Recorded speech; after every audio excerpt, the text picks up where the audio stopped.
Who ready? We ready. Who ready? We ready. Who ready? Who? We ready. Who ready? Who? We ready. Who? Motivation to use only. Mentally feel like Kobe. I'm like Jokic with the rock. You physically couldn't hold me. I don't care if you pushing 40. You can never little bro me. You're on step like Ginobili. From young OG to the OG. From nosebleeds to floor seats. Circle stronger than Cuban links. My gold dance, your gold plated. You verse me, now that's a reach. We ready. Who ready?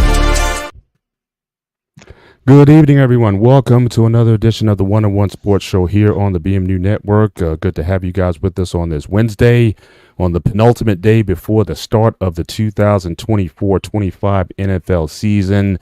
Can't believe that we're finally here. I'm sure you guys starting to feel the temperature change in the air and whatnot. So, again, this is just an exciting time. We already had college football sort of whet our appetites a little bit, and some crazy things that are going on there. But, again, thank you guys for joining us tonight. Again, certainly, if you're coming in, we ask that, hit the like button as you come in. Certainly appreciate you guys coming to visit us, hang out with us for this evening. And, Mandrell said no basketball. Yes, this is a total NFL, but it's good to hear from you, brother. So this is going to be all football, all masculine stuff tonight. So we're going in, but yeah, hit the like button when you come in. Also consider certainly a cash app for the network. BMU platform gives content 7 days a week. And I'm sure you'll find a show to your liking. So consider, again, giving a cash app, or consider becoming a member of the BMD network, and certainly help this channel grow and to, give you diverse content across the board. But again, I'm excited, obviously to be here. I was, privileged to participate in Brother Hink. He had a show on Monday night on his channel, Hink in the Basement. And certainly I was part of a panel there. So that kind of helped me get warmed up for tonight. But it's good to be here, and so we're gonna have just going into the season. We got a couple players down, so hopefully brother Troy Ferg will be with us this evening, the coach. But I know our brother Dante, he's got to hold it down, family's down and whatnot, so we totally understand that. So maybe just me and you tonight, Shawnee. But yeah, man, let's get into this thing a little bit. So but first and foremost, how are you? How's your week been?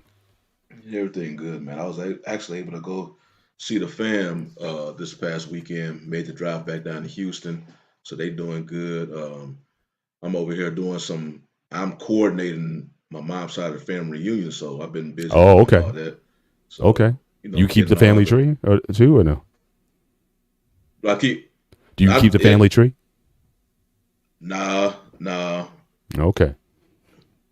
Yeah, I did it for some time. I was kind of trying to get ahead of time, so I had this software. That was back in the day when you bought actually software. You bought CDs or DVDs, and you had to install it on your computer and whatnot. So there was a time I tried to maintain it, but then it kind of got a little unruly. But I may in the near future try to take that up again and try to do that. I know R. Payne, who's also in the network, I know he maintains his family tree, and just looking at I went to family reunion a couple years ago, and I'm just looking at the demographics. It's definitely getting older, so we don't want the history to age out. So I may want to try to bring folks into the digital age a little bit with the resources and whatnot. So definitely looking forward to that, man. But yeah, man, let's get into this. So again, we've been waiting a long time. Certainly football is essentially a 12 month out of the year endeavor. The NFL, they're kicking it off tomorrow night, Thursday night, with the rematch of the AFC Championship game. You got Baltimore and Kansas City. It's going to be on NBC Peacock. So yeah, they're hitting the ground running, and with this, and so there's a lot of storylines here. We all know what happened last year with, once again, Lamar Jackson underwhelming and underperforming in this game, but apparently he had a good offseason, lost about 15-20 pounds, so he's supposed to be faster and quicker this year. But then again, it is Kansas City. And, we know over the last couple of years they've had some slow starts, but, it's Kansas City. They're the defending Super Bowl champions trying to go for a three-peat this year. And so a lot of excitement go to this game. So what's grabbing you about this opening matchup? Who do you think that comes out, and what do you think is going to be the more compelling storyline this year in terms of regarding KC for the potential of a three-peat, as well as Baltimore, and see can they finally get over the hump and make it to a Super Bowl?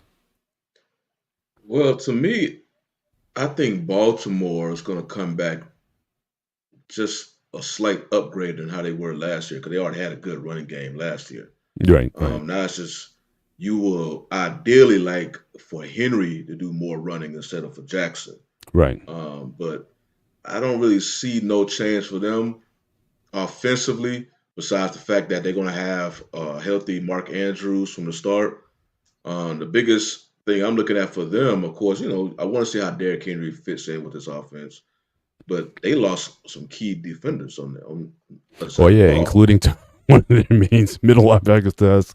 This is we got Patrick Queen. So it was Queen. Even now I know I just mentioned about some of the loss that Ravens to finish last, but Chiefs lost one too. They lost Ladarius Sneed.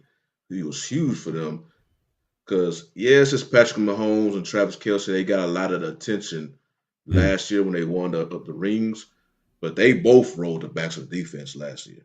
It was the defense that kept Baltimore to 10 points, and it was the defense that made that huge punch out on Zay Flowers inside the one. So they was huge, but they lost some defenders. Going back to the Ravens, they have no Jadeveon Clowney, who was their best. I think he led them in sacks last year. We're talking about Patrick Queen. And I think it was another key defender. So both sides lost some key pieces.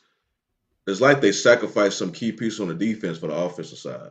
The Ravens with Henry, that's primarily it, because everybody else was there last year. Zay Flowers, Rashad Bateman, of course Mark Andrews. He barely played the first game before he got hurt.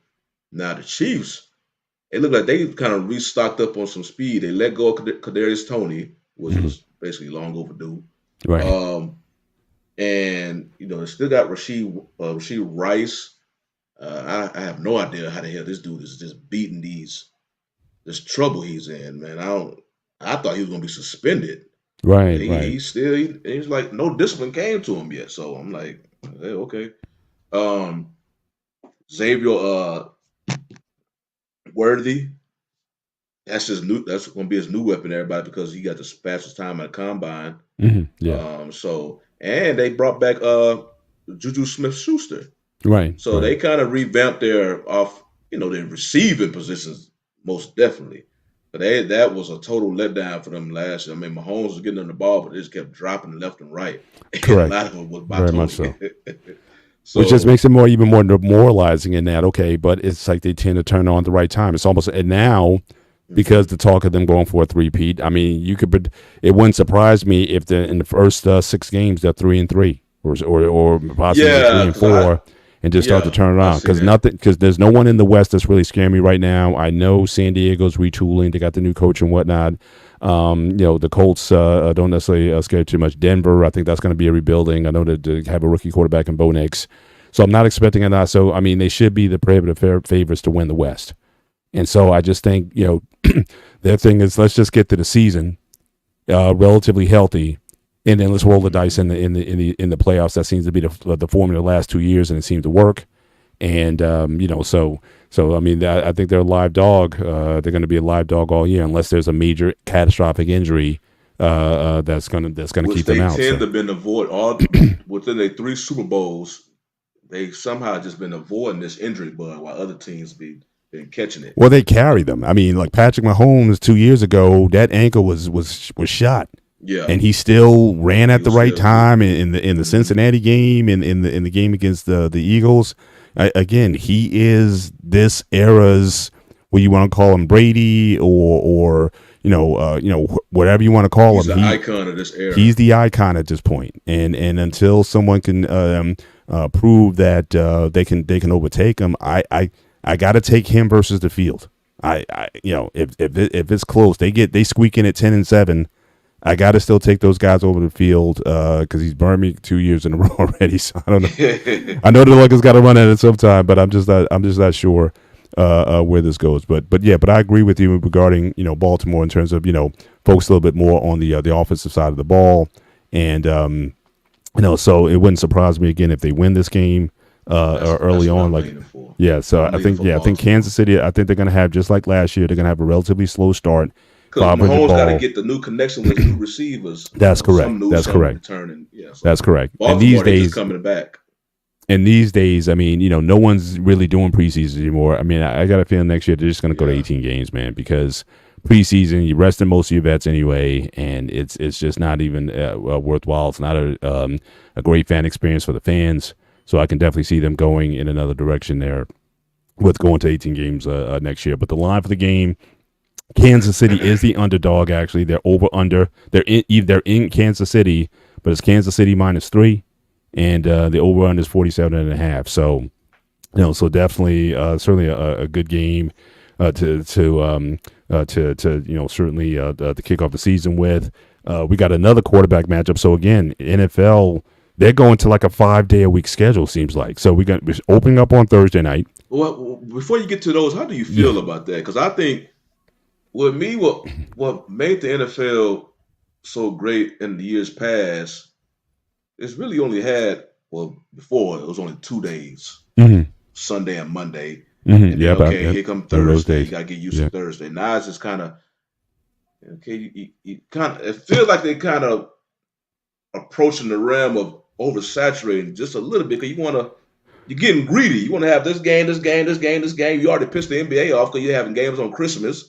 That was their day. So it's like, oh, man, just keep it Sunday, Monday. And now you're going to these streaming platforms for some of your games. So honestly, I think it's the players, it's the matchups. Like, it's not gonna matter. Like I said, the Friday night game. So again, when's the last time the NFL had I don't think this might be the first time they had a Friday night game. But you got Philly and Green Bay. Who's not going to watch? So I get it as far as, you want to save those games as special, but you talk about Love and Hurts.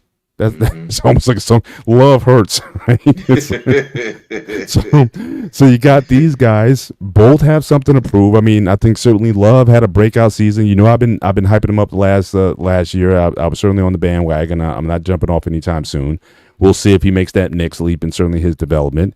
And Hurts obviously has something to prove. He's going to have the new weapon in Saquon Barkley as his running back.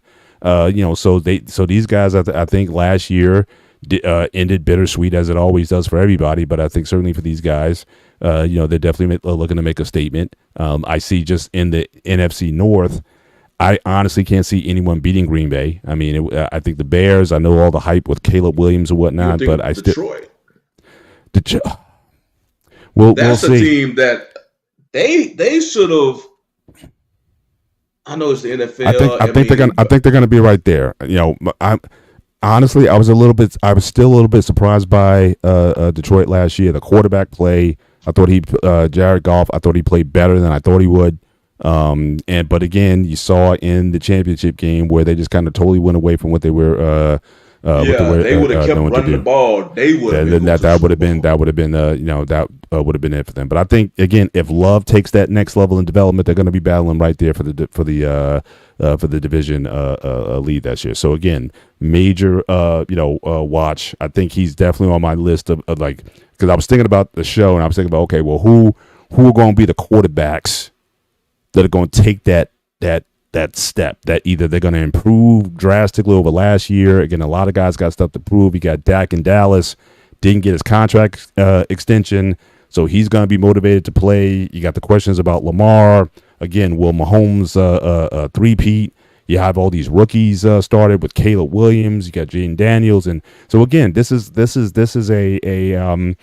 lot of quarterbacks. And I think I sent the link early in the week. For the first time ever, the NFL is starting 15 black quarterbacks. Mm-hmm. I mean, unheard of. And certainly we can get into this discussion later in the show. Is that is the time to talk about the black quarterback or the difficulties of the black quarterback. Is that era? Are we seeing it come to an end, where that's just going to be the norm, and we won't have to be talking about that anymore? But I don't want to get off your point about we can visit that, but I we'll tease that a little bit later. But as far as the schedule, I just think that people can't get enough. Honestly, I mean, if because again, Friday night generally, as far as a ratings, so you talk about like television ratings, period. Friday night has never been a good ratings time for any television programming. So you put the NFL on a Friday night, I think you're certainly good. Most people, and I know some of these games are going to be streamed, but most people, as far as network television, again, this game is also going to be on. It's going to be on Peacock. It's not going to be on NBC, but it's going to be on the streaming service. Yeah, but I think as long as you get the matchups that you want to see, I think what hurt the Thursday night game early on, one, the matchups were awful. They were. And the teams were beat up because, again, they played on Sunday, so you're not going to fully be recovered by Thursday. So, again, it was a bad product in terms of the matchups, and it was bad in terms of the just the health of the teams. And yeah, so it's like the WWF. You used to have Raw and SmackDown, and now you have content all week, and then you have the other wrestling programming that's on right now. Well, so one note about that Eagles-Packers game, that game, remember, it's going to be held in Brazil. Yeah. So now it's not a short week because it's the first game of the year. So I guess if you're going to do these out-of-country games, because I remember that was last season where they clearly gave Jacksonville like an advantage. Because you remember, Jacksonville hosted back-to-back games in London. Yeah, I remember that, yeah. So they went over there, both teams went over there, they played. They was able to stay there and practice, all that traveling stuff that other teams have to make up for. With football, they on such a strict schedule. Right, but still, wasn't the game on like at 10 in the morning or something like that? I mean, it wasn't. So they was already there. Yeah. I think they just stayed in a hotel. Yeah, absolutely. But this game, again, is going to be held in prime time. So, hey, what's good, Coach? Well, because I think, I'm about to say Brazil is an hour in front of us, but I forget that they south of the equator, so I think it still changed their time. Yeah, it'll be relative. It's definitely not like playing in Europe or Asia or whatever. So I mean, definitely it's gonna be close enough. But I think they need to certainly do a lot more of that. But again, having games on a Sunday morning, and by the time you get up in the morning, it's like the results of the game is we got to hide it to do it. But yeah, I think this is gonna be the trend from now on. If they can get again on 5 days a week, I think they would. Go for it because again, it is the number one sport by and large. Now, again, you can argue NASCAR or whatever, but that's still a sub-sport to me in terms of just total viewership. I know NASCAR is big, but the NFL is But you were bringing up the point about the game on a Friday, and we were talking about the viewership. What I'm interested in seeing, I probably got to really Google search this, how the viewership will be in the South, because in the South, Friday is huge for high school football. Right. People not at home. They in a local town high school football stadium. So views, for the NFL, they may be around normal up on the other coast, East, West Coast, the mid, but in the South, because high school football is so huge, I'm interested. They see a strong dip in viewership, and if they see that, NFL is all about views. If they see that strong of a dip in the South, they're like, oh hell, I mean, we might have to. They ain't gonna like that. What time do those games usually? Those Friday night light games. When do they usually start? 6 o'clock. Around the same as NFL, about 7 o'clock. Oh, they start those games that late? Oh, okay, I didn't know that. So I thought the games were a lot earlier in the like up to like 6 o'clock. Prime time. So wow, you be playing the same time as an NFL team. So that could be a problem. That could be a problem. Yeah. Like Houston, they have their high school football. They got pro teams, so you're gonna have people at both. But Alabama, they don't have no pro team down there. Right. They all dive head first into high school football. Right. And so they ain't gonna get your viewership down there. The NFL, it's gonna be super low. Right. So if once they But yeah. get a taste of that, they gonna be like, nah. But now the college game, they've adapted also. When did college start going? All these Thursday night games, and wasn't that game Wednesday? Yeah, I mean, it's a couple games kicked off, but again, college had Saturday used to be for college football. Now you have Thursday night, Friday night, Saturday night. But Thursday night for college football is just like what you said with the pros. It tends to be like, okay, so Saturdays are pretty much dominated by the well-known college programs. Mm-hmm. Thursday or any other day, usually Thursday, sometimes Tuesdays, are those lesser conferences like the MAC or the whatnot. They say, here's your chance to get some type of national exposure. Because we know if you put you on Saturday, people ain't gonna tune into you because you may be sharing a time slot with Alabama, Notre Dame, and all these huge other schools, Power 5 schools. So, college, they took advantage of the whole. Remember, week 0 and week 1 of college football, they was able to play both of those weeks with no NFL. So they could have football Monday through Sunday any day they wanted because there was no NFL to compete against them. Right. Now they're going to go back Saturday, Thursday, but usually those games in the middle of the week for college football are not really huge national squads. It's basically whatever these mid-conference teams to play, I guess give them a chance to get some national exposure. I hear you. Coach Berg, again, certainly good to see you tonight. How you doing? What's up, fellas? How y'all doing, man? Doing well, man. Doing well. So we talking about this start to the NFL. It starts tomorrow, and there's games Thursday night, Friday night, and then Sunday night. And as we know, once we get to playoff time, they have those Saturday night games in December. So do you think that the NFL, do you think it's getting too saturated? We grew up in a time when it was Sunday afternoon. There wasn't even Sunday night. We grew up when there wasn't even Sunday night football. It was Sunday afternoon at 1 and 4, and you had Monday night football starting in 1970.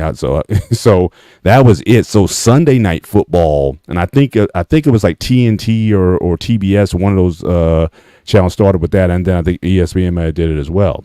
So now it's like, has it gotten to a saturation point, or is it simply that people just want their football? I mean, what do you think of the scheduling? Is too much about right? Is it gonna continue? What do you think of this scheduling? Like I agree with Shawnee. Anything below the Mason-Dixon line, Friday Night Lights is what it is. To try to dip into that, I think that's a little greedy. Because now you don't give your next wave of future to watch you, and I think it'll really. I don't think they'll ever mess with that. You might get a special game or something, but I don't think they'll ever mess with the Friday night high school football. College, everybody has their day, and I think where it is good. Don't change. Don't oversaturate football because the NFL body ain't like high school and little league body. NFL body, you couldn't put together. I mean, you can do it, but because they playing football, but to having guys playing that frequent, that sort of throws off schedules. Everybody needs that 4 or 5 day span to recoup their bodies. Right. So I don't think they would do it. But hey, it's just football season time, man. It's time for everybody, man, to pull your pants up, and I don't know, man. Everybody's sport. Now, if you ain't never played football, just watch the game and learn something new. But if you play, hopefully your team win, man.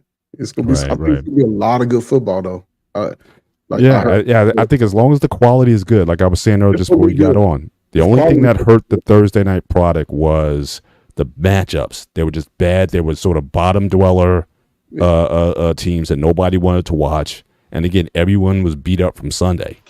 So it was like, it just wasn't a good product. But so as long as they can get the scheduling right to make sure that every game that you see is a quality game, allow that opportunity to switch up, what do they call it? You can flex, where you can flex a game and whatnot. Yeah, as long as they have that where they can have meaningful games that people want to watch, I think it's still going to draw the audience in. But I think all these streaming platforms, I think when they sign these deals or whatnot, they was like, look, we got to have NFL football. We got to have, some of these matchups. And whether or not the public will, continue to support it, I haven't seen any evidence that they wouldn't, except that the quality of the product is bad. But that goes to show how feeble we are as a people in America when it comes to football. These games should be free. I don't care what you talk about. Mm-hmm. All these games should be free on public free TV. Mm-hmm. You shouldn't have to watch no streaming network and pay an extra. It's gonna come to that, but it's just gonna. I don't know. Other people can find other things to do. Right. I wouldn't recommend just going the extra mile to watch a game or so. It's enough football. If you want to get into it, watch all levels football. That's just me. But again, I don't think I would never pay for a streaming. I hear you. Although certainly the streaming cable argument, I mean, I think that's a good argument to have.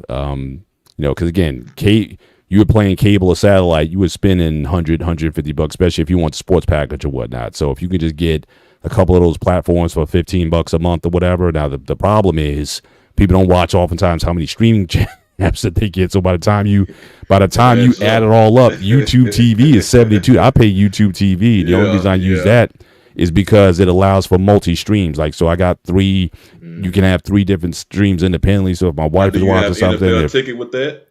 I didn't get the package yet. I'm gonna wait because what they do is at every juncture, every quarter, they cut it down. So half 25% off, half off. I may do it towards the end of the season because all of my AFC North matchups are in that last couple months.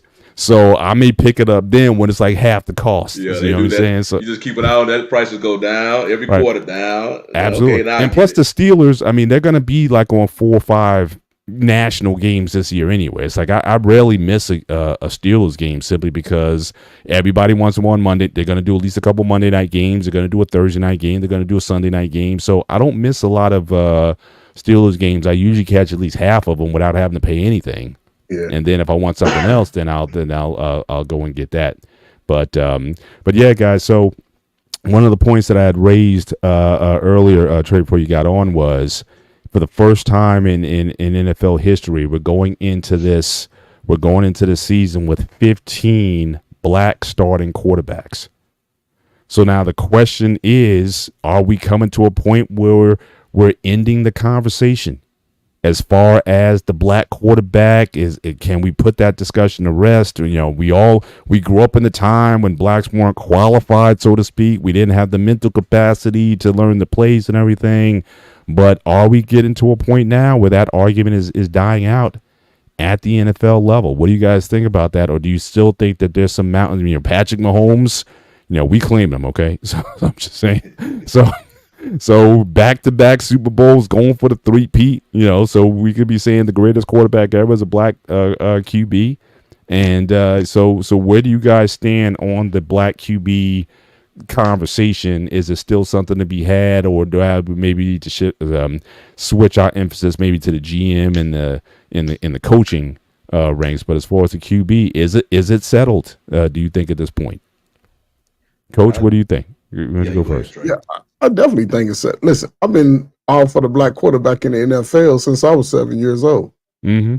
When I saw my man for Chicago Bears, then came Warren Moon. I always thought that the black quarterback would be relevant in the game of football because football evolves, and now the great pocket passer of Tom Brady, he's evolved out of the game. Now offenses are moving as they're preparing to play. Like in the middle of the play, nobody's really and the DNs they running 4-4s, 4-5. So you got to be able to move around in the pocket unless you have a great hog line, those great lines of the NFL championship caliber teams. Yeah, and I don't see that as far as the NFL is concerned. So everybody's running this PlayStation spread out offense. So right, gotta be able to move and run that ball, man. Absolutely, So, absolutely. Shawnee, what do you think? Is the discussion over? Yeah, so I think because in the past, Trey mentioned in the past when it was predominantly white quarterbacks that was playing at the pro level, they was predominantly pocket passers. Now you have the ones who was mobile, like Archie Manning, Fran Tarkenton. They was mobile. Roger Staubach. For many of them, they just always believe you have success only in the pocket. And I think it really started in college, because college now they really focus on mobile quarterbacks. And now you see more of a fusion between the college level and the pros with the coaches. With the coaches, either the head coaches moving up or coaches from the staff, like an OC or DC moving up, and they bringing that college thing, that college feel into the pros. And like Trey mentioned, since the NFL now is starting to be more spread out on the field, you're going to need mobile quarterbacks, need the mobility because defense is getting faster. And then they are hybrid. They just not mobile. They just don't move around like a quarterback before everything, all hell broke loose with him. Deshaun Watson. Deshaun Watson was like he can kill you in the pocket, and he had that mobility. Russell Wilson, the perfect example. Being back with the Seahawks, he was murdering people with his mobility. Yeah. I thought Deshaun Watson reminded me of him, but Wilson, I believe, was probably the most elusive quarterback I've ever seen. That dude, it was hard to bring him out because he was spin. It almost looked like Barry Sanders at the quarterback. I know Randall Cunningham was elusive, but I think because of Wilson's build, the way he was able to duck and all this, it was and he's slight. I mean, that baseball background that he had, exactly. With those other guys, they could be explosive, but they would take a hit when they didn't need to. Russell never really took a hit because he knew when to get down. He knew how to do that baseball slide and whatnot. He was a master at it because obviously his background. So yeah, and that's what worries me about Lamar Jackson. Lamar Jackson want to run, but then he'll take this big hit from time to time. Right. But now, do you think that 15? I know he's coming in something like 15, 20 pounds lighter. Do you think that's going to help him or not? I don't know. It's I think again taking NFL hits. I'd rather be a little bigger than smaller. But that's it's going to be interesting because I know we're talking about he's losing the weight and not to take hits. So if he's still taking, that means he's still running the ball. Now that's what got him in trouble in the playoffs. Right. Because they wanted him to run more. He wanted to pass more. But, like I mentioned earlier, that's why getting Derrick Henry, even though they led the league in rushing last year, but having Derrick Henry, give the ball to him. And you just focus playing in the pocket. And then you can run when you need to run. But just to free up, because I think it's always better to kind of get some weight off of you. He's not Anthony Richardson, who's 250. Yeah, he's freak of nature. Yeah, but it's always good to keep your body limber and whatnot. Especially at the quarterback level, so maybe you can share some weight and build some tone. That's always good. But use that weapon that y'all spent money to get in the offseason to get. That's why you brought Derrick Henry over there. He's a workhorse for a reason. So I think it will help him. I may make him faster. I guess it means you lighter on your feet. But the physicality is, 10 pounds. You're going to still feel it if he's 10 pounds heavier than he's 10 pounds lighter. If he gets a good hit from a safety or linebacker. So I don't really know. And he's thankful he's not playing in the era of Brian Dawkins and them dudes. Yeah. It would have been a totally different story. Well, I honestly, with this, I kind of come from the Chad Ochocinco school when it comes to. I'm curious about how he lost the weight. If he did some sort of drastic diet change or whatnot, where he went vegan or something, that worried me. I'm sorry. I'm like Chad. You got to beat some meat, some cheeseburgers, some McDonald's. Well, these professional athletes. I'm just saying. You need some solid food, man. These guys, they get on these bird diets. and they get brittle, man. Your digestion may feel a little better, but I don't know, man. Coach, screw me if you want to, but I like a little meat on my If you were plate. talking tight end, if you were talking to a guy that's playing a strong defensive end or something like that, yeah, you know what I'm saying, you want to be that solid. But for him, that little extra weight plays into injuries. It plays into injuries as a quarterback because you contorting your body all kinds of ways. And he's a runner, so he's going to run. And that little extra weight will probably give him a half a second difference in his run. But did he? I haven't seen his body. Mm-hmm. You know, if he turned that into muscle and lost that weight, he'll be just fine. Oh yeah. He'll be but you don't get that muscle unless you put the protein in. That's all I'm saying. A lot of these guys, they worked out. They eat clean. They eating clean. I'm sorry. I'm old school like that. Eating too clean. I'm not saying that your diet shouldn't be healthy, but eat some eggs, some pancakes, and there's something. You need some solid food. Man, professional athletes are different. After I seen Hakeem Olajuwon play in the playoffs during Ramadan and not eating anything, I don't put. Yeah, who was that running back for Houston a few years ago? You talking about Arian Foster? Yeah. He went vegan or whatever, and he lost a step, man. He just couldn't. Especially if you're a running back. That twitching muscle in his legs wasn't reacting properly, like because of that beef. You a running back, man. Look, you take more hits than anybody. You take a hit on every play, pretty much. So yeah, Now if you said Derrick Henry, probably I was like, okay, that's you a bruiser, and that's how you run. Well, see, now I can see him dropping a few because again, he's an older guy. He's always been big. You know, at one point he was near 250, so I can understand him wanting to get a little. You know, because again, you're going to lose a step. So again, maybe dropping 10, 15 pounds or whatever, that may help him in that situation. But, you know, QB, I don't want, because Lamar, he was like no more like, what, 210? Lamar, right? Roughly about 6'2", 6'1", 6'2", 210, something like that. So, I mean, right now, you want to be like under 200 pounds at the quarterback position? Right now, he's 215 right now. So he was about 225. Yeah, 215 is perfect. It's perfect. Okay. Yeah. Don't go below that. That's a big difference. That 225 to 2, because that 215 is solid. That's a solid. Absolutely. Which goes again. I mean, I know I brought up Anthony Richardson, but Cam Newton played his whole career like that. Cam Newton was like 240. And you can tell how he was able to shake away some defender. And people didn't know how big Andrew Luck was too. Yeah. He was not a small dude. Yeah, you guys a lot of big guys, and even the guys, the quarterback. Frame. It just depends on your frame. And absolutely. It don't matter what side you are a quarterback. At any point, you could get injured. It doesn't matter.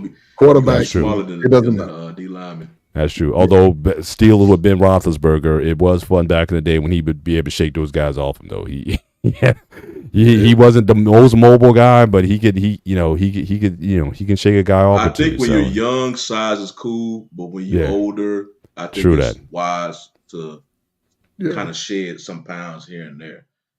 True that. Longer your career.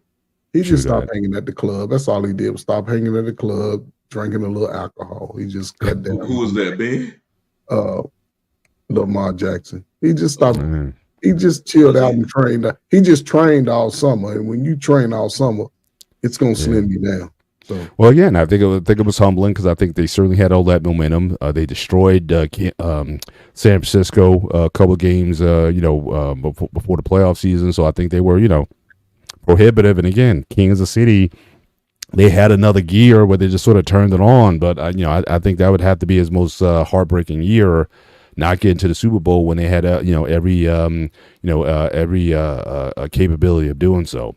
But let's go through the divisions, and just want to see your division winners. So I know we got we just talked about the Ravens. So again, you got the AFC North. Their over and under is 10.5 games. Cincinnati Bengals, the same thing. Obviously, Joe Burrow's coming back. Cleveland with Sean, their over under is 8.5, and the Steelers, again, the slight of all slights, over under over is 8.5 games. I'm actually, I got the Steelers pegged to 12 wins this year. I'm not sure if they'll necessarily win the division. I think it'll be close. Wins? 12 wins. They went 10-7. We went 10-7 last year with 3 third-string quarterbacks: Kenny Pickett, Mason Rudolph, and Mitchell Trubisky. Okay, and still got the 10 wins. Now we've dramatically upgraded. I was arguing with a guy on Hing's show. He was like, get rid of Russ. I will gladly take if Russell gives me 26-8, like he did last year. We'll be fine. Okay. So I'm riding with Russell Wilson. We went 5-1 in the division last year. Over the last 4 years, we're 7-1 against the Ravens, 8-3 in the last 5 years. So we know how to play Lamar, so that so we got the kryptonite for those guys also. So I got 12 wins for the Steelers, but I do think that we'll be battling it out with Baltimore or possibly Cincinnati for the overall lead. We'll see if Joe Burrow can stay healthy. But yeah, we'll be right there. I mean, Baltimore, they may go 13-4. You know what I'm saying? So we may not win the division because of that. But I definitely pick us to win the division, and I think we'll be right there. So what do you guys think? So AFC North, just giving those breakdowns of those teams. Who do you got coming out of AFC North? Go ahead, Coach. I'm gonna say Baltimore, Cincinnati, Pittsburgh, and who's the other team? Who's the fourth team? Cleveland. I'm gonna put it in that order because Cincinnati has consistency at high level quarterback play. So if everybody stay healthy, they good. Pittsburgh, you don't know what you're gonna get. Cleveland, you don't know what you're gonna get with Deshaun Watson. He hasn't played in almost 3 football seasons, so it's gonna be interesting. So plus Nick Chubb, he ain't 100%. So yeah, no, he's not. He has some devastating injury. So, what you got, Shawnee? Thinking about the longevity of the season, I'm gonna go with Baltimore, just because I think they the defending division champions. I'm gonna take my dark horse and go out on a limb and put Cleveland number 2 because they have the talent. They have the talent. They probably have more talent probably than anybody in this division, but their whole thing is their quarterback. And if he's saying he's more healthy this year, I want to see, because right now, I'm sorry, what was a trade? It wasn't, well, maybe the great train robbery, that trade between the Vikings and the Cowboys with Herschel Walker. I think way back, man. Yeah, because Jimmy Johnson just he masterminded that trade. Jerry gonna say he did. Right now, the Texans GM is almost kind of doing the same thing with Cleveland. And I think if this year, because like Trey, you mentioned it, I just heard before the show, I think, because he's been there for 4 years, and they saying basically the games that Washington has played for the Browns, his QB rating is like 40 something. So it's just low. And that's the games he played, because he missed already, like, he had his first year there, he missed games because of suspension.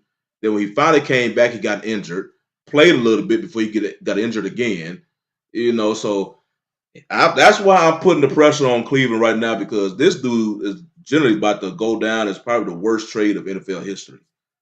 Because considering the trades that Cleveland had to give up to Houston, who you can clearly see what Houston is doing with those trades and those picks, and you gave this quarterback with all of this stuff that came, but that you knew was coming down the pipe. It wasn't a secret. You knew Watson, as soon as he got reinstated back in the league, you know he gonna get it suspended that first year. That's why they did their contract the way they did. Only to go, this dude now he got injuries, and when he's playing, he's not playing that well at all. You're gonna get this dude a whole $200+ million guaranteed dollar contract. So I'm putting the pressure on Cleveland, because everybody else they got talent everywhere else, everywhere else on both sides of the ball. And now you brought this dude who was supposed to be. That's why you were so desperate. And this guy's the one who's holding you up. So I'm calling myself motivating Cleveland, because I originally was a Watson fan because of what he did in Houston. I was a Watson fan. Yeah. He was. So But damn man, you talking about somebody, his career and the perception of him. Because I don't remember any negative storyline on Watson before he went to Cleveland and before all Yeah. this stuff happened. Right. This dude, I mean, you kept talking about. I don't know if y'all remember the story back when Dwayne Wade. No, it was Warwick Dunn. And Watson's family back when he was young was one of the recipients. When those houses he built, like yeah. So you kept hearing that. So they were like, playing on the heartstrings of folks when he was having a success in Houston. But damn man, you talking about that dude career and perception took a 180. I hear you, man. Let me just, but Sean, even with the Sean Watson, and it's sort of crazy when I think about it. Despite some of the harshest allegations in the time in sports and media and a lot of stuff going on, they guaranteed $230 million. Why? They Now, knew the punishment was coming. they'll suspend you if you say, I don't like the referees and fine you, but they guaranteed him that money knowing, you know what I'm saying? So when I see stuff like that, I just think it's some fishy stuff going on behind the scene. But he has to prove that he can play. And this is the year. If not, I think they'll cut him and send him on his Take way. a huge loss. Yeah. He has to prove he can play. He's already proven he's not gonna live up to that contract. I mean, that's just impossible right now. He just got to prove, like, damn, dude, you can still play. Because right now, dude, it look like all those courts and whatever you got going on took your soul. Yeah, it's unfortunate. I hear you. So we got the AFC South. This might be one of the trickier ones. I mean, obviously we saw the breakout year with Houston. Their current over and under is 9.5. Indianapolis Colts, they're getting a quarterback back. Richardson is over under is 8.5. Jacksonville Jaguars, again, so you have their quarterback just signed that huge contract, over and under 8.5. Tennessee Titans over and under 6.5. They're probably the weakest team in the division. I certainly picked those guys to finish last. I'll roll with Houston again. Again, Richards, I guess I didn't see it. Richards said I didn't see a large enough sample size. I know he got hurt pretty early. So I think Houston, made an impressive showing last year, won a playoff game. So this is going to be was just a flash in the pan. But I think their quarterback CJ Stroud, I think he's legit, and I think as long as he's at the helm, I think they win that division comfortably. I would say at least I would give it 11-6 minimum in that division. What do you guys think? I agree with you with your rankings. I have Houston number 1, but like I say, I want to say it's a toss-up because I think this division has the youngest starting quarterbacks. You have Stroud, Levis. Yeah, Will Levis with the Titans. I think he won the job for Mason. Again, Mason Rudolph is competing for the starting job there. So that just tells you what that situation is there. Man, no hate on Mason. He saved our season. We got into the playoffs. Well, I'm not hating on the dude, but I'm just saying. But I can't see you going anywhere with Will Levis. But that being said, so again, you got Lawrence. We got the big contract. We'll see if the statesman of that division. He's basically, yeah, exactly. So a lot of young talent there.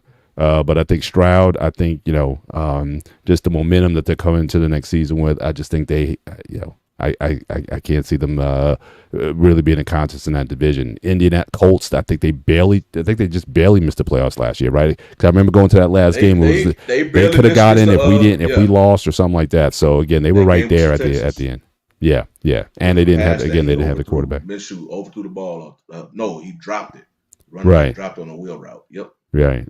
But yeah, I agree with the same thing. I think Houston made improvements on both sides of the ball. Add like key weapons, so I think that is why I give them the advantage, man, because everybody Diggs, but a key weapon that he had was Joe Mixon. They didn't have a strong running game last year, but I think Mixon will change that. Gotcha. Coach, who you got coming out to AFC South? I'm gonna put the Colts over the Jaguars. Because, Jaguars, I don't know. I just don't have faith in Trevor Lawrence. He looks good in the summer. In the summer games, the hair blowing, he looks good. But as it get colder, he doesn't really. Trey, you're not the first person I've heard that. there's a lot of people kind of just the reception for Lawrence is just like it's not bad, it's not low, but it's not high. It's just like you just do what you do. Yeah, I just look at his style of play, but it's nothing special about it. Colts, I think that they can overtake the Jaguars, but Houston, if they stay healthy, then yeah, that's a guarantee. Titans, I see them and the Jaguars battling for last place. I can't see those. Yeah, it's a rebuilding project. All right, here's for me the most interesting, the AFC East. Honestly, guys, I talked about this on the Monday show. I think the Jets are live dogs, and this division is going to be very tight. So you got the Bills over and under 10.5, Miami over and under 9.5, Jets over and under 9.5, and the Patriots over under 4.5. So again, I don't think they're going to be relevant. They have a rookie quarterback with May there, but I think Rodgers, look, say what you want about the guy off the field, his lifestyle or whatever. Any team he's on, you got to pencil him in for 12 wins. Now, he may falter in the playoffs, but, Miami, I didn't think they did a whole lot to improve. I mean, Tua, I know they gave him big money. He's in a better situation. We talked about the situation with the coaching, that he certainly feels, certainly much better under McDaniels as far as QB. They re-signed Tyreek Hill. I don't think they improved overall, and you're still going to have those games in the winter. So I think their record's like 0-7 or something like that for games that are under 40 degrees. So they may get out fast. I know they put a drop to 70 on Denver last year, but come November, December football, I think they're going to crumble. So I don't look at Miami in the mix. I didn't see the Bills do a whole lot to improve themselves over last year. And so I think the Jets are going to be battling it out, and I'll just off the rip, I'll pick the Jets to actually win the last year with that injury in the first play of the first game. They still won 7 games. That defense held them in to for a lot of games last year. So I think they can easily flip it to 10-7, and I think they might be able to get to like an 11-win season to win that division. So I like the Jets. I'm looking at this question that I see Trajan. He's asking how many away games do the Jets have in December. Trying to look that up for him. You can go ahead. It doesn't matter. Okay. Aaron Rodgers is the equalizer. If he can just focus on football, I think they're a live dog with anybody in the league. I think with him at 3. Yeah. Oh, he's saying the Dolphins. Oh, he said not the Jets. He said the Dolphins. Right? Yeah, the Dolphins. I think they're gonna hit them cold waters and freeze up. But who you got, Coach, coming out of there? I think the Dolphins will win the division. I think they'll be good enough to win the division with the Jets. I think. Okay, I'm gonna say this. I'm gonna say Dolphins, Jets, Patriots, and Bills last, because they're not gonna have. Hang on, you got the Bills in last place, even with a healthy QB. Wow. Yeah, because getting rid of the receiver is a big move, and I didn't see where they sort of recoup that even in young talent. So it's going to be interesting, But I think, I'm gonna say Dolphins over Jets. Jets run a second, then Bills last. So because I like Mayo as the head coach of the Patriots, he gonna have them boys ready to play football, and anybody coming to New England can go have a problem. Anybody coming through there go have a problem. So yeah. Wow. I have the Jets just because they have a lot of weapons on that squad, both sides. You already know their defense is stout, and they have a young, talented receiver and a young, talented running back. Their biggest thing is just injuries. So I'll give them the number 1 seed.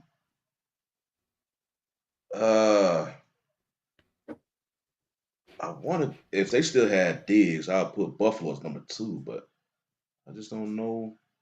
Yeah, I don't think they improved. I think I was a little puzzled at their first round draft pick. The whole keys now to Allen though. That's definitely what they did.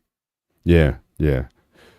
Trey Taylor's asking what they did in the last 5 years. Look, I agree. Certainly, 2022 with Green Bay was not a great year for Rodgers. I think the relationship certainly tanked at that time. We know about last year, but 2019, 2020, 2021, they were right there. NFC Championship games. I don't think he's necessarily lost that. My thing is, if he can stay healthy, and again, much better defense he's going to be supported by, and he's got some weapons on offense. Those receivers on offense are not too shabby. So I think he can do some things with those guys. So I think he's in a much better situation certainly than that last year in Green Bay. And I wouldn't surprise me at all if they win that division for sure. But I wanted to address, because I see Trey, he mentioned that Josh Allen's an underperformer. I don't really think he's an underperformer. Now the thing that he gets in trouble in, he's carefree with the ball, turnovers. But I think his turnovers, yes, his turnovers can be the reason why his team will lose a game, but he'll also turn around and be the reason why his team go like on a 5 or 6 game winning streak. And in the playoffs, he performs in the playoffs. His unfortunate that Kansas City shootout, he didn't underperform then. Even last year, he could have beat KC, but Diggs dropped a clear pass in his hands, and I think they ended up missing a field goal. So he does his part. His teammates be letting him down. I mean, Diggs was I think he said something before that game or whatever. I don't know, but Allen put just a nice one right in his hands and dropped it. So that's his thing. He can't get past KC. Now, I remember we was talking about Lamar earlier. Same thing is pretty much. You can't really fault. Yeah, that's like Jordan. Anybody. That's like all them teams couldn't get past Jordan, right? The Knicks. You got a gatekeeper right there, and Portland. And good. all those guys would have had a championship if it was for Jordan, right? I mean, you looking at him like you're not underperforming. It's just you going against that guy. Okay, we make an exception because you might as well just. He's just sitting there. You like, we go win a Super Bowl, and you look over there, you're like, sorry, you go to the Hall of Fame. That's okay. Exactly. Until something happened to number 15, you just. That's why I can't really say he. And Trey's bringing up no rings, but again, Rivers was Brady. Well, he had 2, Brady and Manning. That's who. But right now, the dude who's dominating the NFL is on the AFC side of the league, and Lamar Jackson is one thing. I think Lamar, he do be underperforming in the playoffs. Yeah. But Josh Allen don't. Josh Allen be doing. I mean, like you said, that whole shootout, he be doing what he can, but his teammates be letting him down. Right. So, hey, but yeah, I don't know, man. I guess like Trey, just play for the Hall of Fame right now. I hear you. Because right now, that's all right. Moving on to the AFC West. Again, I think it's a foregone conclusion. Kansas City over and under 11.5. Broncos 5.5, Vegas 6.5, Chargers over and under is 8.5. Again, we'll see with the new, with Coach Harbaugh, see if they can turn that team around. For me, the question is, and I think I raised this earlier, but I'll just raise it more directly. Again, will Kansas City three-peat? Are you picking the field? Or are you picking KC to three-peat this year? I think they've improved, as you said early on, Shawnee. I think Mahomes has some better weapons on offense. The defense, I think, is going to be stout once again. I wouldn't put it past them if any team that I've seen in recent years, and we all know what happened with the Cowboys in '92 and '93. But Jerry and Jimmy, they had a painful divorce, and that ended that potential for a three-peat. But this is the closest team I've seen in a while. New England hasn't been able to do it. But we'll see. But I expect them to be there competing for that third chip. What say you guys? Competing, yes. I'm gonna have to go with the field, just because I just mentioned the whole ordeal what happened with Buffalo. They literally was like a catch away from losing that game and a field goal potentially as well. So that's how close and how hard it is to win another title. You literally you make it through the playoffs by the skin of your teeth. So just expect that to happen for another, third ring. I think they'll be able to compete. They'll be right there. But I just have to. Who knocks them off then? Is there someone on the AFC side? So are you picking Baltimore? Not who knocks them off on the AFC side, if that, or you think someone in the NFC? Because honestly, at this point right now, I don't see anyone on the NFC doing it. If San Francisco gets back, I don't think San Francisco does it. I don't think Detroit does it. So who knocks them off? I think the Raiders. I'll be hearing the national media be saying the Texans, but I can't get that. I can't get that all hyped up on them yet, man. Because I don't want to be falsely led. I mean, I want my team just to kind of take it game by game, man.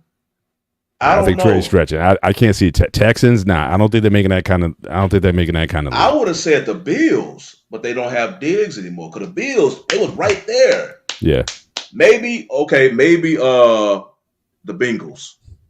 They did it before, so yeah. I mean, healthy. Yeah, he's the only guy. I mean, Burrows beat him. So he figured out the code one time. But that's a big if. Can he stay healthy? And that's the problem. He's had some major injuries. I don't know if he lasts the year. So I they put some muscle on Joe Burrow. Joe Burrow was a little skinny guy. They put a little muscle on him for the NFL. See, you want muscle on Joe Burrow, but then you want 15 pounds off Lamar Jackson. Yeah. Joe Burrow was what, 180, 175? That's high school weight. He was that thin? I don't know, but he looked that thin, and his bone. He needed some muscle around his bones. I can tell you that. Mm-hmm. But I think the AFC, I think the Raiders, man, are gonna be surprised in that division, man. I think it's gonna be the Raiders, Chiefs, then the Broncos and the Chargers. The Chargers still got a lot to do, man. But I think it's gonna be the Raiders, man. They got Antonio Pierce, man. He gonna have them boys ready to play. I'm glad to see they taking former players and putting them in those positions. So hang on. So again, the Raiders over and under is 6.5. Where you putting them in the division? You think number one in the division? Then Chiefs. Wait a minute. Hang on. So you're picking the Raiders to win the division over the Chiefs? No, I don't pick them to win it. Just in their conference. That's what I'm saying. Yeah, the division. You picking them to win the West, the AFC West. AFC West. Yeah, they're gonna get that. Wow, that's a leap. That's a leap of faith. Who's their quarterback? Who's their quarterback? Gardner Minshew. Yeah, he gonna be all right. It's gonna be his breakout year, man. I'm telling you. Man. Keep hope alive. Quick story of this Gardner Minshew, man. It pissed me off because I just did my fantasy this past weekend. Right. 14-team league. That's already a lot. So I'm over here trying to call these quarterbacks towards the end of the draft, and everybody picking up. I just missed them. So I'm like, okay, Aaron Rodgers' name was not crossed out, but I'm like, okay, this Aaron Rodgers. Somebody probably already got him too because I named off like 4 quarterbacks, and they was all taken. So I didn't even bother Aaron Rodgers. So I picked up Gardner Minshew. And then the dude immediately after me picked up Aaron Rodgers. So now every time I see Gardner Minshew and his little shorts and mustache, I'll be pissed off because I messed up on Aaron Rodgers because I was thinking, okay, he's clearly not available because I'm calling dudes like Brock Purdy, all these quarterbacks, and they're gone. He's gone. So I just like, okay, I just missed Aaron Rodgers as well. He was open. So every time I see Gardner Minshew now, I'll be thinking of Aaron Rodgers. And I don't know, but that's Aaron Rodgers. I don't know how, Trey, you pick Gardner Minshew over. Man, yeah, man. That's gonna be a stretch. Look, I wish Pierce well in the division, man. But that's a leap, man. Come on in Kansas City, so y'all see it play out. I hear you. All right, moving on. So again, scorched earth. He's got some static. We'll get to you. We'll get to you shortly, sir, about your 49ers. Hopefully your running back is healthy. But all right. So again, the NFC North. Again, a lot of excitement here. Chicago Bears 8.5, Detroit Lions 10.5, Green Bay Packers 9.5. This is a surprise to me. Minnesota Vikings 7.5. They lost their rookie QB. So I don't even know who their QB's who's going to be starting from at QB. Sam Darnold. Yeah, I can't see them having it. So, but again, I think certainly the combination of Williams and Odunze, I think that's going to be a nice combination. But I still think that Detroit and Green Bay is going to be battling it out for that division. I think Jordan Love steps up, and I think he's going to be the next one out of the great line, out of Favre and Rodgers, and now you're going to have Love. I'm putting my trust there. So it'll be nip and tuck for the division, but I think I'm going to take the Packers, honestly, to win the NFC North. So who you guys got? Lions, Packers, Bears, Vikings. Yeah, there you go. That's it right there. Hang on. It said Lions, Packers, Bears, Vikings.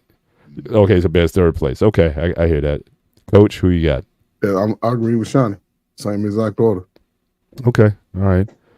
Trey Taylor saying Jordan's about to let bunch of people down. Why? I mean, brother, he's just got it. It's like he's got the eye test. To me, you give that brother some weapons, and I think you're going to see him.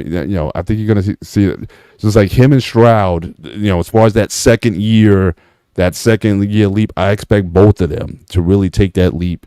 This coming season, so I'm rolling with Love. Yeah, because if you watch both I know you don't want to like take it for granted that you had a successful. Stroud was a rookie, but it's hard not to say Love was not a rookie because that was his first starting year, right? Because he was sitting down. So right, but if you was watching how they playing, it's like they was legit progressing through the defense to find an open receiver. It was not like they were just, running around the field, use the athleticism, and all of a sudden a defensive team gonna be able to watch the film and stop that. No, they was literally going through the progressions on the field and dissecting defense. So you saw the skill talent for both of them. So do I expect them to put the numbers up like they did in the second year? I don't know. I think it could potentially be better because now the experience that both of them has now. Mm. Like I said, because they both I'm watching both of them. You clearly saw it with Love in the playoff game with the Cowboys. He was finding the open receiver. Now the Cowboys are doing them a great favor, leaving some receivers just wide open. It's hard to miss them. But he was doing the same thing versus the 49ers. He just at the worst time, he reverted back to a rookie QB when he tried to throw that ball across the field, which is like no. The only person I see that do that pretty much now is Mahomes. He's different. He's like Steph Curry in the NBA. Steph Curry, you don't teach a young player how to shoot like that because he can shoot from different platforms. But Mahomes is the same way. You see Mahomes in the preseason doing behind the back pass. You don't do what that dude do. You just stick to the basics. So, but both of those quarterbacks, Stroud and Love, man, I think they should have a good second year because just the way they was playing the game. I hear you. All right, moving on to the NFC side. So we're going to start in the NFC South. Again, this is going to be one of those competitive divisions. I can't see anyone winning over 10 games in the division. It's going to be a lot of bunching up. So you got the Falcons over under 9.5, which I think is, in my personal opinion, I think that's a little too high. Carolina over under 5.5. New Orleans Saints, BMU's favorite team, over under 7.5, and Tampa Bay Buccaneers over under 7.5. I'll pick the Bucs in the division. I'm not, Atlanta with Cousins. I don't know if and again, we'll see what happens. Does he stay healthy? Do you go to Penix early? If he doesn't, I know they paid him a ton of money, and I still don't. To me, he's the greatest quarterback of all time because he's been able to get the most money for the least amount of performance. So I don't know how he does it. I don't know who his agent is or whatever, but shout out to Kirk Cousins. He's the GOAT. He might be garbage Trey, but he's the GOAT in terms of getting contract and getting paid. So look, I gotta get some skill for that. But yeah, I think Tampa Bay, they went to the playoffs last year. I think it was a nice rebound year for their quarterback. They signed him to a long-term deal. So, I think it'll be Atlanta and Tampa Bay battling for the division, and it wouldn't surprise me if Tampa Bay wins out. I just don't know if Cousins is going to hold up. And again, Penix even coming into it, he had a lot of seasons. Yeah, he definitely stole money like Madoff for sure, but he's a genius. So they haven't caught him yet. But I'm going with the I think Baker Mayfield. I think he's matured as a person, and I think that clearly showed up in his quarterback play. He humbled himself when he went to the Rams, went to Tampa Bay, and I think they put their put their trust in him. So I think Tampa Bay will be right there for the division. What say you guys? We might just say Cousins will win the MVP. I think Lou's trolling. Yeah, Lou drunk. He's the MVP of money. Look, he's the MVP of money. Absolutely. Absolutely. Who you got, Trey? Man, it's a hard one right here, man. But I can agree with Mr. Bennett just looking. Yeah, I don't think the winner of this division probably you might have like a 9-8 coming out of here. You know what I'm saying? It might be one of those situations. I can see Tampa Bay. Excuse me. Then the Falcons, the Panthers, and the Saints. I don't know, man. They probably be battling for last place, man. But I'm gonna go with the Buccaneers 1, Falcons 2. I can't even give you the last. Just Panthers Saints. I'm gonna do it in that order. Yeah. I was about to say you could have just had Panthers. I don't know what they got going on. Panthers. Right. I want to say I'm gonna put Falcons number 1 because I'm hoping that Raheem Morris and whoever his offensive coordinator will be able to do something with Bijan Robinson. Mm-hmm. Arthur Smith, I have no idea what he was doing. I had Bijan in a fantasy squad, and I'm looking, he only had 1 yard. I'm thinking he got hurt. No, he just took him out the game for whatever reason. Arthur Smith, you keep hearing how talented Bijan is, and Arthur Smith literally just took him out the game for whatever reason. Mm-hmm. So I can't think who the offensive coordinator is with the Falcons, but hopefully he understands what kind of weapon he has with Robinson. So that's why I think Falcons has the best skilled players. So and I think Kirk Cousins, he could sling the ball. I mean, his biggest thing is absolutely. Like that. Listen, I'm picking them to beat the Steelers game 1. I am, because again we got a ton of line prop. We got some injuries on our O line. We're going to be starting 4 guys still in their rookie contracts, including a rookie center. And we're still getting healed up a bit. I think it's going to take a week or 2 before we gel up. I think we'll definitely be ready for Denver, but I got us losing game 1 in Atlanta. So so they'll be good, but I still think Tampa Bay. Again, I like the veteran leadership of Baker, and I think they're going to be right there. I really do. Moving on to probably everyone's favorite division is the NFC East. So you have Cowboys. This is a coin flip. Cowboys over under is 10.5. New York Giants over under 6.5. Philadelphia Eagles over under 10.5. Washington Commanders over and under 6.5. I'll finish up with this one. Shawnee, you take this one first. So who you got coming out? Obviously, you signed your wide receiver, CeeDee Lamb. So again, Dak, he's going to be playing. Without the more than likely, I don't know if they'll get to a contract this year. So he's going to have some motivation if this is his last year in Dallas. Who do you got coming out of here? Well, I know we was talking about the NFC South and how it could be bunched up. NFC East haven't had a back-to-back division winner in over 10 years. So this is also just a coin flip. So coming out of the East, I think Cowboys have a potential to win 12 games again. The question is just how much games Philly gonna win. Mm-hmm. And Giants, no. Washington will show some improvement, but I don't think What's your over? So do you think you do over or under 6.5?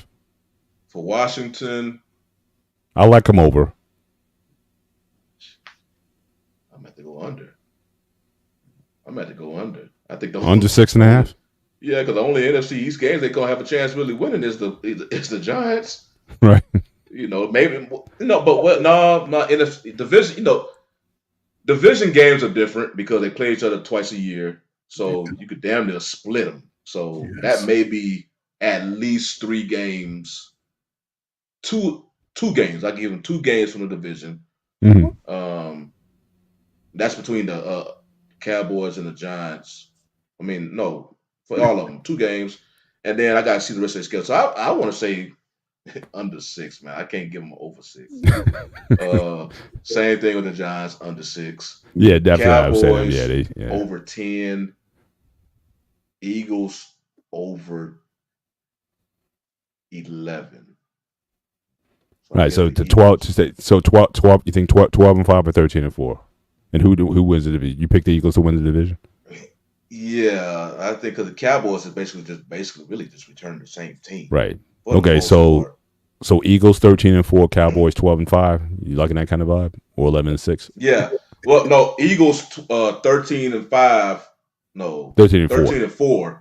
Cowboys, I say 11-6. 11-6. Coach, who you got coming out of here? Man, And it's really between two. I love the enthusiasm of Trey going 10-7 in the division. I love the enthusiasm. So we'll be watching because I do want to see how Jaden Daniels is going to perform. The only thing with the Giants is I do like that wide receiver that they got. I think certainly giving Neighbors. Neighbors giving Danny Dimes a weapon. We'll see, but again, I don't think they replace that running back. So they're going to falter there. I see every team in this division with 10 wins except the Giants. I do. Trey saying nobody in the division wins over 10 games. Yeah, I think, Parity. The Eagles will come back strong. The Cowboys, they week to week. The Commanders, they can only go up, but the Giants, they already realized they made the worst decision by keeping Daniel Jones. So just going to be, I'm going to say Eagles, Cowboys, Commanders, Giants. Giants will probably win. I give them 6 wins, but I think everybody else could be right around fighting that division. Because Washington, people don't know what Washington is going to do, and Cowboys, they still got controversy all year round. So, The Cowboys, you have a feeling what they're going to do. With the Cowboys, this is always about the postseason with them. It's just we know what you're going to do in the regular season. We just wait until you get the postseason. That's right. That's right. There ain't gonna be no walk in the park this year for the Cowboys. I hear you. Nah. All right, moving on to the last division. So the NFC West. So we got shout out to Scorch Earth, who is a loyal San Francisco 49ers fan. Certainly San Francisco over and under is 11.5. The Rams are over under 8.5. Arizona Cardinals over under 7.5. Seattle Seahawks over under 7.5. Certainly, I would choose. I think San Francisco clearly wins the division. I don't think there's going to be but I think certainly the Rams. I think they'll be certainly fighting for a playoff berth, and so I think they'll be in the mix as well. McCaffrey, I don't know what his health's going to be going into the season. How healthy he's going to be. I know they just signed Trent Williams. So and fortunately, they re-signed Brandon Ayuk because unfortunately, again, Ricky Pearsall apparently was shot a few days after signing. They just signed Trent Williams earlier today. Yeah. So so they got him in. Brandon Ayuk, they got him in. But again, their first round draft pick, Ricky Pearsall, was in some sort of incident where he got shot. So hopefully he makes a speedy recovery. But I'm seeing the same old with this team that should have lost again against Detroit in the NFC Championship game, and it's basically they're just trying to run it back one more time. We'll see next year. Do they do you think is Brock Purdy the long-term answer for the 49ers? You guys think is he going to be the guy? Are they going to roll out the 250 or whatever he's going to want for that? So talk about this. Talk about the division, and then give me your thoughts on Brock Purdy. Is he worth the investment long-term with the 49ers? You go ahead, Trey. As far as the division goes, I'll go with 49ers.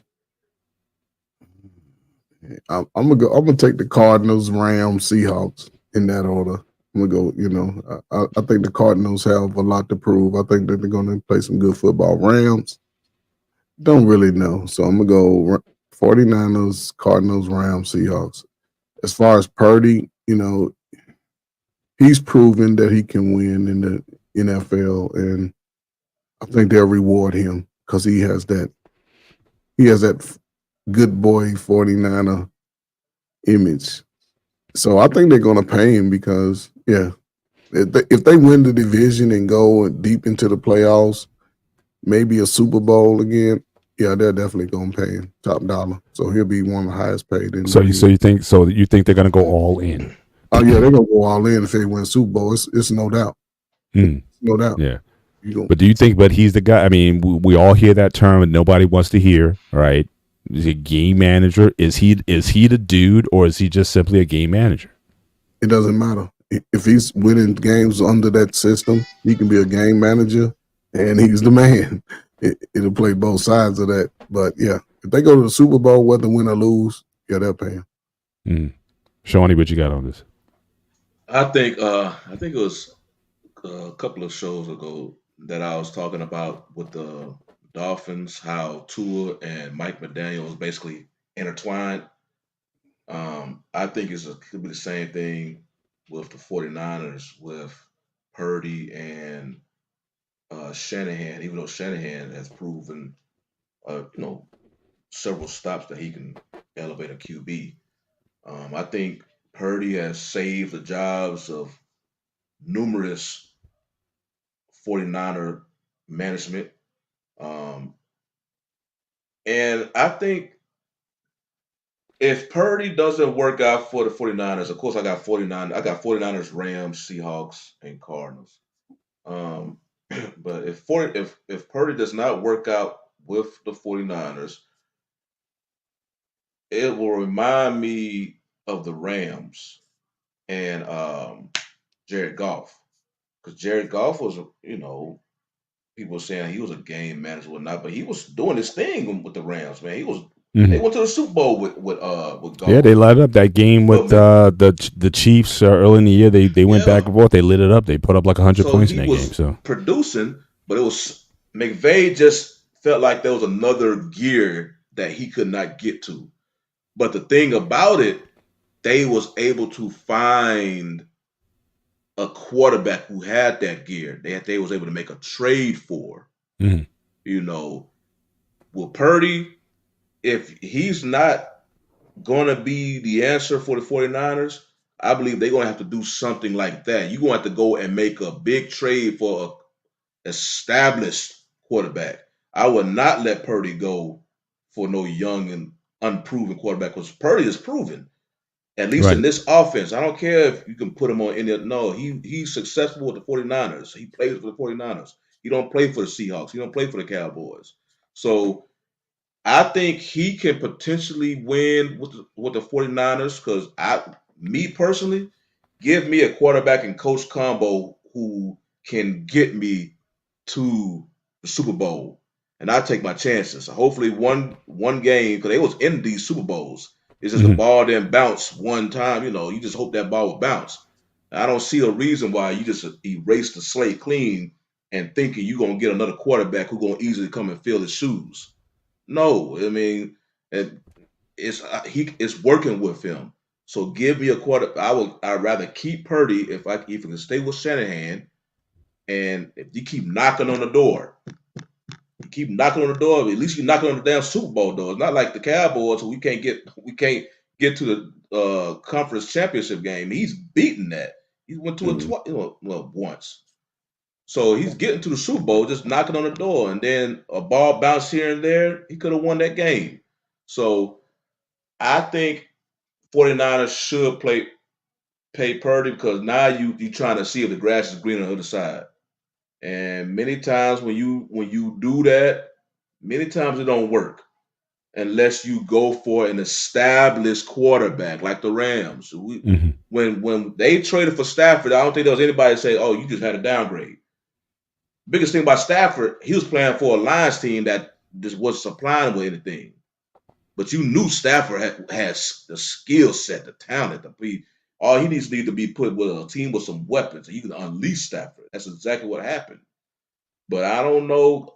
All these young quarterbacks now are locked up by their respective teams. So I don't know who you're going to trade for that's going to be clearly better than Purdy. So when Purdy right now, he gonna get paid, and he gonna get paid by San Francisco or Dallas. Trey saying Tua is going to be though. Yeah. I don't know about see, Dallas because I see, just don't know how.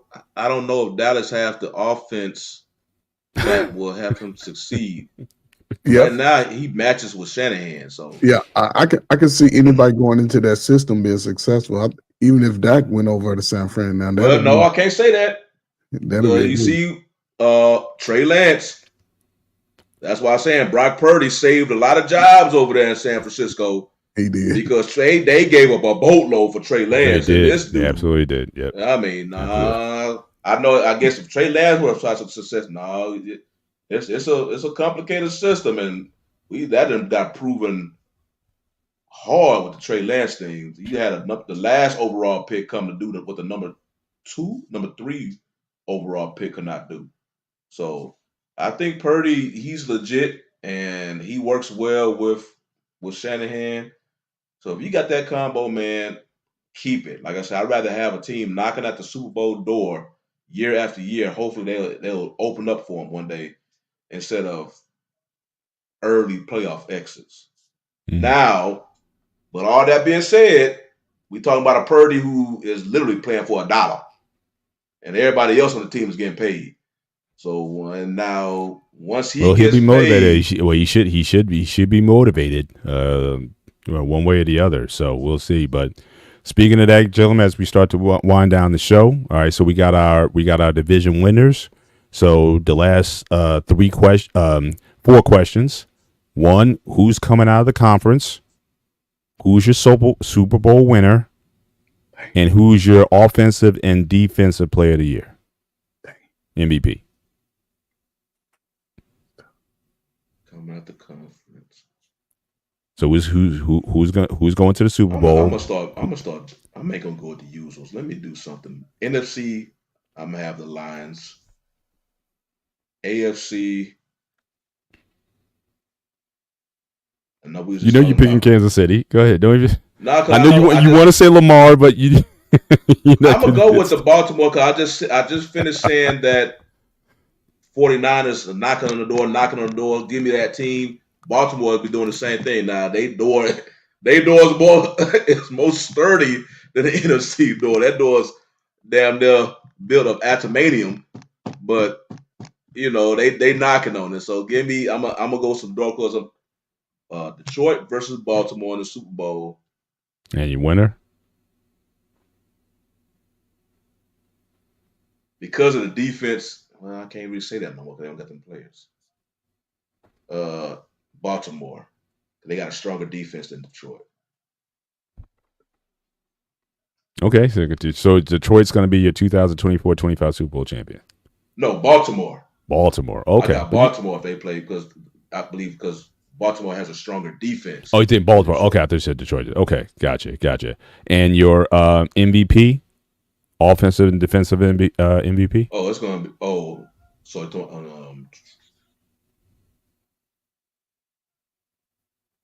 I think Stroud has a very good chance of winning MVP because he's getting the weapons. If they just allow him to take the top off his offense, he will fling the ball. So my dark horse would be Stroud. Defensive MVP, I might have to go again with Myles Garrett. Okay. Coach, who you got? Who's coming out of the conference? Who's winning the Super Bowl? Offensive MVP? Depoy, who you got? Defensive player of the year. Who you got? As far as my conference, I'm gonna say Baltimore and Philadelphia out of the NFC. Super Bowl, man, Super Bowl. Shit. Again, I'm gonna go with Philadelphia. Offensive MVP. I can see Patrick Mahomes winning another MVP. Defensive MVP. I can see Myles Garrett winning too, but I don't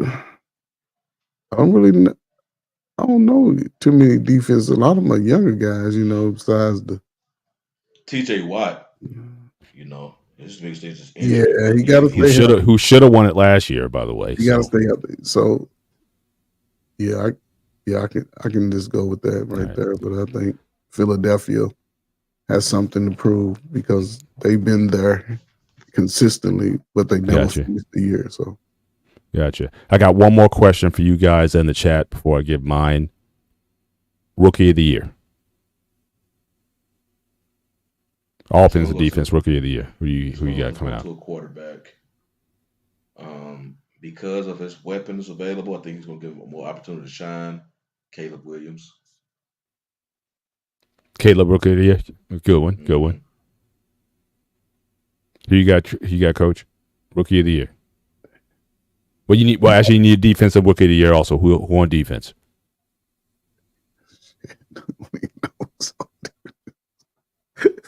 Come on, man! You had all month to think about this, man. You knew we were gonna go down with this. I don't know who's on defense, man, but I would go as far as the quarterbacks. I'm gonna say it's going to be a quarterback. Caleb or Jaden? How about that? I'll make it easy for you. Caleb Williams or Jaden Daniels? Who you? Yeah, I'm gonna go with again the guy out of Washington. Williams, he seemed good, but yeah. But in the real season, and he's in that Hollywood, California weather, ain't nothing like that Chicago weather coming off Lake Michigan at 15 below. So it's going to be a different game. So I'm going to go with my man in Washington, then Caleb second. Yeah. All right. So I have Kansas City coming out of the conference again, AFC. I do have the Eagles going back, so we're going to have a repeat of the Super Bowl a couple years ago. And I'm not betting against Mahomes. I think Mahomes, for the first time ever, he gets the three-peat. He goes into the GOAT conversation, and I think KC wins it again. I'm picking them to win the whole thing. As far as offensive MVP, I may have to go again. I got to go with Mahomes because I think he's gonna need that kind of effort to get his team there, and I think he's gonna be putting it up. Now, whether they give it to him or not is another story. But I think is going to be most deserving.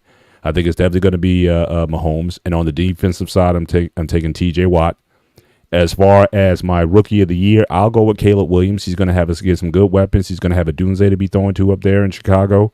So I think his stats are going to be looking pretty good. And on the defensive side, I'm picking a corner. I noticed we got this guy Terrion Arnold, from Alabama, defensive back with Detroit. Again, they're going to be pretty relevant this year. I think So those are my picks, and I'm just looking forward to a great 2024. Again, because I think we're looking at history. I think the three-peat is a legit conversation this year. I don't see Kansas City going 7-10 or any of that stuff. I think they're going to be right there, and it's going to take again a special type of player, Joe Burrow being healthy or some kind of special player like that to knock those guys off. Not to say that they're going to run out to be burning out the gate, but as the season churns on, I think those guys will be right there. So, but definitely looking forward to this opening here. But as we get ready for closing thoughts, I'll start off. Now, you guys ever know I've been a lifelong FSU fan, Florida State, and what I'm seeing so far is heart-wrenching. I know we had some lean years after after the long run with the with their coach there. We got back to a championship season. Now we're seeing like we're off again. We were knocking at the door. I mean, there was some serious complaints after not getting into the bowl tournament last year. A lot of folks thought they possibly could have been there. I don't know what happened. Maybe they're just still smarting over that or what have you. But losing to Boston College, not good. And this season's basically over. And I think a lot of FSU fans, we were not expecting this. So I'm like, what happened? I'm waking up and I was like, what happened, man? I don't even get turned on for the season until like the third or fourth game. But man, It is over already. So Florida State, rebuild and wake up out of this dream that we're in. But I don't know what happened, guys. So Well, I can tell you potentially what happened. DJ Youngale, it's hard to pronounce his name. I just don't believe he's just not that dude at quarterback. Not to succeed Jordan Travis, because many people last year thought Florida State had a real good chance in the playoffs, and they just dropped dramatically when he got injured. Right. But Youngale, he was at Clemson, and he was not doing good, and he got benched for the backup QB. So because of that, that's when he transferred over to Oregon State. He had a decent season at Oregon State. Wasn't wowing, but I think he led them to 10 wins. And, of course, the Oregon State coach left. Coaching staff transfer again, so he gets to Florida State. But to me, he's never been like a game-changing quarterback. He always tends to be late on his throws, and it's just weird. So I think now that's just him. That's just him. One thing Florida State should have been having is that defense. And who was it? Georgia Tech and Boston College? Yeah. That defense, you can't blame that at QB. My goodness, they just getting smoked. So yeah, I don't know, Mr. Bennett. Maybe y'all all cooked. Yeah, I wasn't expecting this time soon, man. I thought we'd be down right up in there, man. So I'm like, I might as well put my jersey away, close it up. I'm done for the year. I'll be watching. I'll be watching more Colorado games this year for sure. I'll definitely be following Deion. I got nothing left in my Go RU. I'll be watching Rutgers this year, and but that's about it. Yeah, FSU it's a wrap. So. But coach, and that's a very nice picture, by the way. Your new team, and it's like you guys are having some success, and it's just good to see you being useful and productive with these guys. So I'm sure you're helping to turn that program around. So what you got as far as final thoughts closes out? I mean, y'all did a good job of covering the NFL, man. So I was give salute to my little team, man. They won their first game last week. Nice. And like I said, I got there sort of late, so I'm starting to see a lot of player improvement just based off me being able to work with them. Salute to the kids, man, because the coaches, it's not a winning philosophy that I see, but I'm just trying to do my best. We got about 4 more games left. We play a total of 7, so I'm seeing some, improvements. We had a couple of major injuries, but hopefully, we can string together 3 out of the 4 wins. I'll be okay with that. I don't know if I'll be there next year, but he's a great group of kids, man. My last thing, I walked in on one day before practice, man. Why was they singing a song, man, like the 7 Dwarfs or something, man? They was all in a line, bringing some water in. They was in harmonizing because it's an 8th grade group too. And this is the 7th grade, and they was all mixed in, had a line forming, singing a song. I've never seen a team sing a song without being prompted to sing a song. And here these kids were. It's like East Side High School. It was amazing, man. And, so salute to them, man, So they're going to be all right. Awesome. Well, it's just good to see, again, you being involved in these kids' lives. I'm sure they're getting a lot of benefit from doing so. But with that, again, it's the NFL. It's 2024 season. I wish I could play that Monday Night Football theme or whatever. I know we got copyright strike for that. I'll be playing the old school NFL theme right now. Dun dun dun dun dun.